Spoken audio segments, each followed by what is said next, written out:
राधे जय हनुमान। कैसे बच्चों आप लोग? उम्मीद कर रहे हैं काफ़ी अच्छे होंगे। और आज का जो वीडियो है वो कौन कौन सा कागजात यानी कौन कौन सा डॉक्यूमेंट आपको काउंसलिंग के समय ज़रूरत पड़ेगा। सबसे पहले आप ध्यान से सुने, जो बच्चे जेईई मेंस का पेपर 1 और पेपर 2 दिया है उनके लिए, और जो बच्चे जेईई एडवांस क्वालिफाई करते हैं उन बच्चों को, जब वो काउंसलिंग में जोसा का काउंसलिंग पार्टिसिपेट करते हैं या सीसेप का काउंसलिंग में जाते हैं या फिर किसी स्टेट कॉलेज में हो जाते हैं या किसी प्राइवेट कॉलेज में एडमिशन लेने जा रहे हैं, तो कौन कौन सा डॉक्यूमेंट आपके पास होना चाहिए। अगर वो डॉक्यूमेंट आपको होगा तो भविष्य में काउंसलिंग के समय कोई दिक्कत नहीं आएगा और साथ में मिलने वाली कठिनाई से भी आप बच सकते हैं। तो सबसे पहले जो बच्चे इस बार जेईई मेंस का एग्ज़ाम दिए उन्हें बहुत बहुत शुभकामनाएं, और जो बच्चे एडवांस क्वालिफाई करके आईआईटी में भी जाते हैं उन्हें भी बहुत बहुत शुभकामनाएं। तो ये अभी मैं डॉक्यूमेंट के सीरीज वाइज बता रहा हूँ। सबसे पहले बच्चों के पास 10th का सर्टिफिकेट होना चाहिए, उसके अलावा आपको 12th का सर्टिफिकेट होना चाहिए, उसके बाद TC/माइग्रेशन आपके पास कंपलसरी होना चाहिए। साथ में कोई भी एक आईडी आपके पास, वोटर कार्ड या आधार कार्ड आपके पास होना चाहिए, पैन कार्ड होना चाहिए, कोई भी एक आईडी होना चाहिए। उसके बाद आपका कैरेक्टर सर्टिफिकेट होना चाहिए। साथ में बच्चे सबसे जो इम्पोर्टेंट होते हैं, जो बच्चे मैक्सिमम गलती करते हैं, कैटेगरी सर्टिफिकेट, यानी कैटेगरी सर्टिफिकेट EWS और OBC को लागू होता है। तो ये जो कैटेगरी सर्टिफिकेट है आपको 1 अप्रैल का बाद का बना होना चाहिए। ध्यान सुनेंगे, कैटेगरी सर्टिफिकेट EWS जो कि जनरल कैटेगरी में जो EWS आते हैं जिनको 10% सीट अलग से रिजर्वेशन है, उन बच्चों के लिए 1 अप्रैल का बाद का बना होना चाहिए। फॉर्मेट आपको जोसा का साइट पर मिल जाएगा। तो आप सेंट्रल गवर्नमेंट का जो काउंसलिंग करते हैं उसमें आपको सेंट्रल गवर्नमेंट का फॉर्मेट पे ही ये सर्टिफिकेट बनाने की कोशिश करें, और स्टेट गवर्नमेंट का काउंसलिंग में आपको स्टेट फॉर्मेट में काम चल जाएगा। तो कैटेगरी सर्टिफिकेट जो भी है OBC एंड EWS के लिए वो 1 अप्रैल का बाद का होना चाहिए। उसके अलावा जो बच्चे SC ST से बिलोंग करते हैं उनके लिए सर्टिफिकेट पुराना भी काम करता है। साथ में PWD सर्टिफिकेट, ये वो बच्चे जो हैंडीकैप्ड है 40% से जिनका ज़्यादा है उनके पास PWD सर्टिफिकेट भी अवश्य होना चाहिए।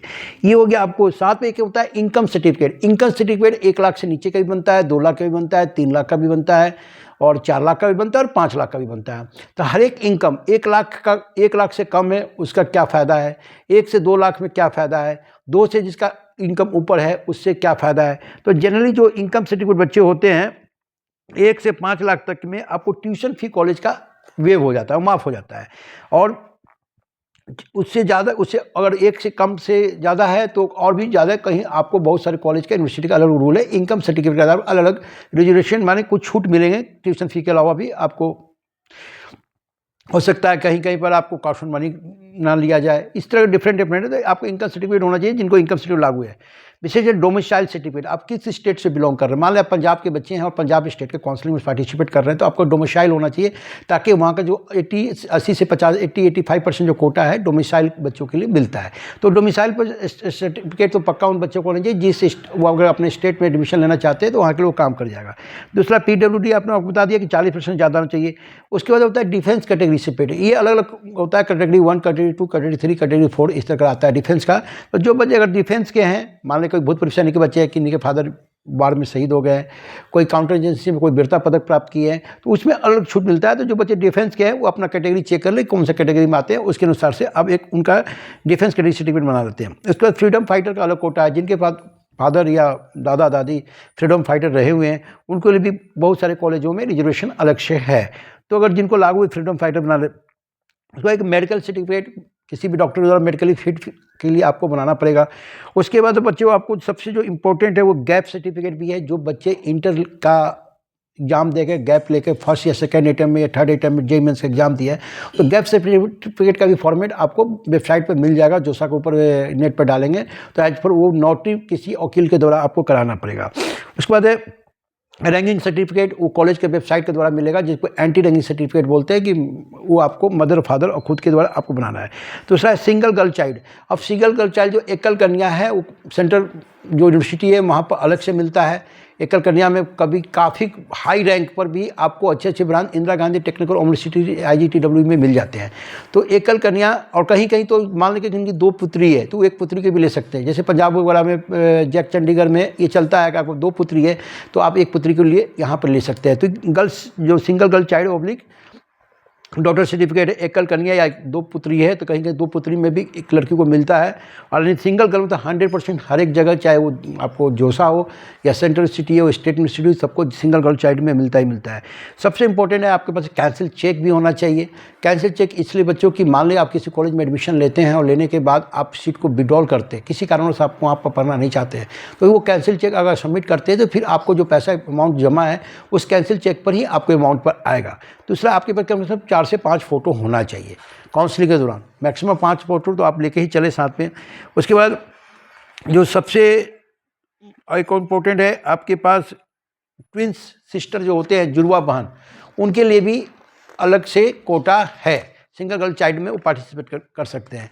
ये कुछ मैंने डॉक्यूमेंट बच्चों आपको बताया जो कि काउंसलिंग के दौरान आपके पास होना चाहिए। आपका प्रत्येक डॉक्यूमेंट का 2-2 या 3-3 फोटोकॉपी जेरॉक्स कराकर एक अलग फाइल में और ओरिजिनल को अलग फाइल में रख ले, क्योंकि जब काउंसलिंग में आप जाएंगे तो फिजिकली डॉक्यूमेंट जब वेरिफिकेशन होगा तो उसमें आपको निकालने में आसान हो। तो 60 carry counselling 1 call all solution, आपको काउंसलिंग के दौरान कौन कौन सा डॉक्यूमेंट जरूरत होगा पड़ेगी, आपको कैसे बनाना है। जिन बच्चों को अगर सेंट्रल गवर्नमेंट कॉलेज के लिए काउंसलिंग में पार्टिसिपेट कर रहे हैं तो याद रखें उनका फॉर्मेट आप वहीं से डाउनलोड करके उस पर बनाएं, स्टेट में चल भी जाता है। कभी कभी ऐसा होता है कि बच्चों को एडमिशन होने के बाद में उनके डॉक्यूमेंट सही नहीं पाए जाते तो मिला हुआ सीट भी कैंसिल हो जाता है। तो ध्यान दें, मैंने सिलसिलेवार से बता दिया, 10th क्लास से लेकर के गैपिंग सर्टिफिकेट, साथ में कैटेगरी सर्टिफिकेट। आपको डिफेंस कैटेगरी तो डिफेंस का आपका सर्टिफिकेट होना चाहिए कि डिफेंस का अलग से छूट है। आप सिंगल गर्ल है तो सिंगल गर्ल का फॉर्मेट अलग होता है। और हाँ, काउंसलिंग के दौरान कभी कभी जब वो पूछते हैं कि आर यू डिफेंस पर्सनल तो आपको यस करना है, आर यू सिंगल डॉटर तो वहाँ पर भी आपको यस करना है, फिलअप करना है। जिस कैटेगरी में आते हैं आपको उसमें यस या नो कर भरना है। विशेष 60 career counselling 1 call solution, JEE mains में कोई भी रैंक होगा आपको सरकारी कॉलेज में 100% श्योर एडमिशन कराने का कोशिश करेंगे, इसलिए आप घबराएं नहीं। आज जिन बच्चों का रिजल्ट आने वाला है 2025 पेपर 2 का जेई मेंस का, उन्हें बहुत बहुत मुबारकबाद। जिन बच्चों का रैंक ज़्यादा जाता है उन्हें घबराना नहीं है, वो आप हमसे संपर्क करें। आपको कौन सा कॉलेज आपके लिए अच्छा है, हो सकता है आप बीटेक छोड़कर आप क्या करेंगे तो ज़्यादा फ़ायदा है। सारी चीज़ें आज जब आप हमसे मिलेंगे तो आप बता पाएंगे। हम बीटेक की बात नहीं करते हैं, बीबीए एलएलबी करते हैं, बीबीए एमबीए करवाते हैं only for government college counselling. कौन सा कॉलेज, स्टेट कॉलेज चाहे पंजाब और हरियाणा और दिल्ली हो, क्या फ़ायदा है उस कॉलेज में। प्राइवेट कॉलेज में एडमिशन लेने से बच्चे आप 10 पे पढ़ लें, अपने बजट के अनुसार से कॉलेज को चॉइस करें। और बस मैं दोबारा बोलूँगा, चैनल को लाइक करें, सब्सक्राइब करें, शेयर करें। और ख़ासतौर से डिफेंस के बच्चों को अगर जिनका हाई रैंक जा रहा है वो ख़ासतौर से वो हमसे संपर्क करें। AIT का पुणे का कैसे काउंसलिंग हो रहा है या किन किन कॉलेज में डिफेंस के बच्चों को सीट रिजर्वेशन है आपको बारीकी से मैं बताऊंगा। और सरकारी कॉलेज में अच्छे कॉलेज में अच्छे ब्रांच लाने की कोशिश करूंगा। बशर्ते आप चैनल को बच्चों थोड़ा सा शेयर करें, जिससे सृष्टि कैरियर काउंसलिंग, मैं भूतपूर्व सैनिक ऋषिकेश कुमार, हमारे को मनोबल बढ़े, क्योंकि सब्सक्राइबर की ज़रूरत है हमारे को, तब हम अच्छा सा यूट्यूब पर लाइव आकर के आपके बीच में डिस्कस कर सकते हैं। तो दोबारा मैं आपसे निवेदन कर रहा हूँ कि क्या क्या मेरे चैनल को लाइक करें, सब्सक्राइब करें, शेयर करें। और क्या क्या डॉक्यूमेंट रिक्वायर्ड है काउंसलिंग में, ये वीडियो मैंने बनाया 2025 जेई मेंस का काउंसलिंग के दौरान। जय हिंद, जय भारत। दोबारा Srishti career counselling 1 call solution, channel को लाइक करें, सब्सक्राइब करें, शेयर करें।